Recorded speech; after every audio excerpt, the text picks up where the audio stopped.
रत्नागिरी नजीकच्या मीरा ग्रामपंचायत हद्दीत जमिनी अंतर्गत वीजवाहिनी टाकण्यात आली। या वीजवाहिनी टाकताना ठेकेदाराने सदोष काम केल्याचा आरोप केला जात आहे। मीरा ग्रामपंचायतीच्या सरपंच आकांक्ष किरी यांनी मीरा गावात सदोष वीजवाहिनीमुळे अनेक जनावरे मेली। आम्ही ठेकेदाराच्या माणसाला जाब विचारला म्हणून त्याने आमच्या विरुद्धच तक्रार केली। पालकमंत्र्यांना सांगून देखील महावितरणाचे मीरा गावातील वीज समस्येकडे दुर्लक्ष होत आहे। उपविभागीय अधिकारी देसाई कोणतेही उत्तर देत नाहीत। आम्ही आंदोलन केले, पत्रव्यवहार केला।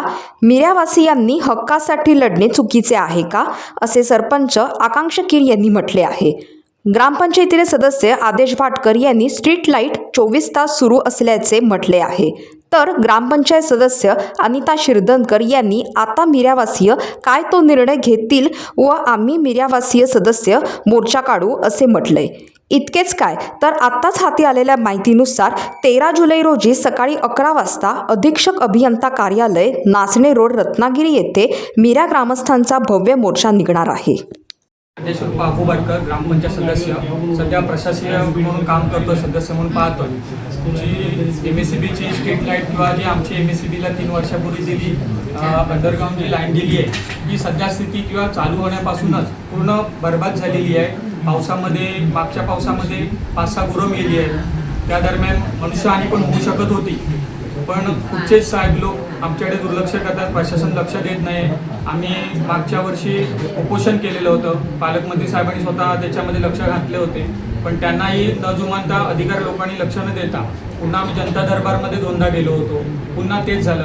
आता गेले 1 वर्ष स्ट्रीट लाईट वर्षभर 24 तास चालू आहे आणि MSCB वाट बघते कधी ती बंद पडते। बंद पडल्यानंतर ते आमच्याकडे दुर्लक्ष करणार, तसं आता होत आहे। आता पाटीलवाडीमध्ये ते आल्यापर्यंत महिना 7-8 दिवस लाईट बंद आहे आणि जैन चौक आणि बाटकरवाडीमध्ये म्हणजे माझ्या वॉर्डमध्ये गेला 6 महिना स्ट्रीट लाईट बंद होती, कोणी लक्ष देत नाही। आणि त्यातून त्यांनी मेन विषय असा केलेला आहे की जी जुनी स्ट्रीट लाईट आहे ती पण आमची बंद करून टाकली आहे न बोलता आम्हाला। आम्ही त्यांना उत्तर विचारलं। आता सरपंच मॅडमनी सांगितलं पण की एवढे सगळे आम्ही पेपरवर्क केलंय। आज ग्रामस्थ पण विचारायला आले, ते पण बरं झालं की आम्ही जे 11 सभासद आहेत, सदस्य सरपंच धरून किंवा इकडचं कामगार लोक, यांना सगळं माहिती आहे काय करतो काय नाही, पण हे बाहेर जाणे पण गरजेचं होतं। 5 वर्ष आम्ही या लाईटी संदर्भात वेळोवेळी म्हणजे 3 वर्षात हे येऊन झालं आहे। पाठवले आम्हाला काय विचारतच नाहीये आणि त्यानंतर आम्ही पोलीस स्टेशन सगळे म्हणजे जवळजवळ आम्ही फाईलच तयार केली। दररोज कंटाळा आलाय म्हणून आता आम्ही असं सगळे ग्रामपंचायत सदस्य आणि मीडियावासी एक मोर्चा काढणार, पण त्या मोर्चात जर काय झालं तर सगळं प्रशासन जबाबदार राहील। आम्ही याच्यात काही आमचा हे रोल घेणार नाही, कारण आम्ही ग्रामपंचायतवाले आता स्तब्ध बसलोय, कारण आम्हाला तुम्ही काहीच उत्तर देत नाही। त्यामुळे आम्ही सरळ गाववाल्यांकडे टाकलेलं आहे, त्या गावकरी काय करतील। आतापर्यंत तर वीजवाहिनीने आमच्या गावाला खूप त्रास दिलेला आहे आणि धोकाच निर्माण झालेला आहे। आतापर्यंत त्या वाहिनीमुळे आमच्या गावात 8 ते 10 जनावरांचे मृत्यू झालेले आहे।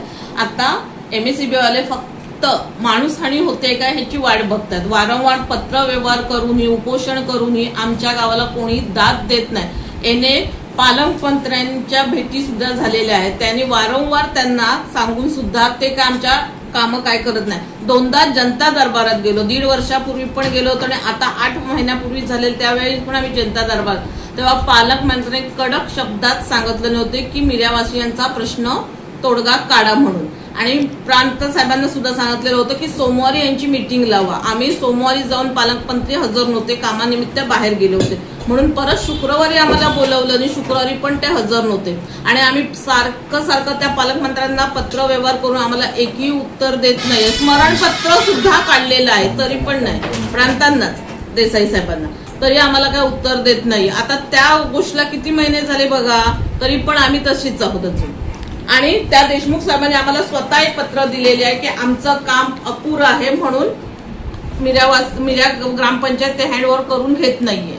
देशमुख साहेबांचं स्वतः पत्र आहे आमच्याकडे। जेव्हा गुरं मयत झाली होती तेव्हा आम्ही त्या कंपनी लीना पॉवर टेकवाल्यांच्या म्हणजे तो अधिकारी होता ना कोण, तो म्हणजे कॉन्ट्रॅक्टरला बोलवलेला होता, तेव्हा त्यांना जागेवर बोलवून दाखवलेलं जी परिस्थिती आहे, ती गाय मेली होती त्या लाल बॉक्सच्या इथे म्हणून ग्रामस्थांनी आम्ही काय जरा फक्त मोठ्या आवाजाशी बोललो म्हणजे हे काय चाललंय, तर त्या माणसाने आमच्या तिथून जाऊन माणसाने आमच्यावर खोटे आरोप केले आहेत।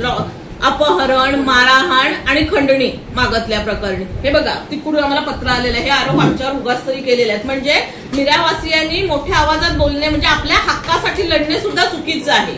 ते स्मरणपत्र एवढे व्यवहार झाले तरी म्हणजे आता काय करावं हे तुम्ही तुमच्या माध्यमातून आम्हाला न्याय मिळवून द्या, हीच आमची अपेक्षा आहे फक्त. टाइम्स डिजिटलला लाईक करा, शेअर करा, सबस्क्राईब करा आणि बेल आयकॉन दाबायला विसरू नका. Times digital.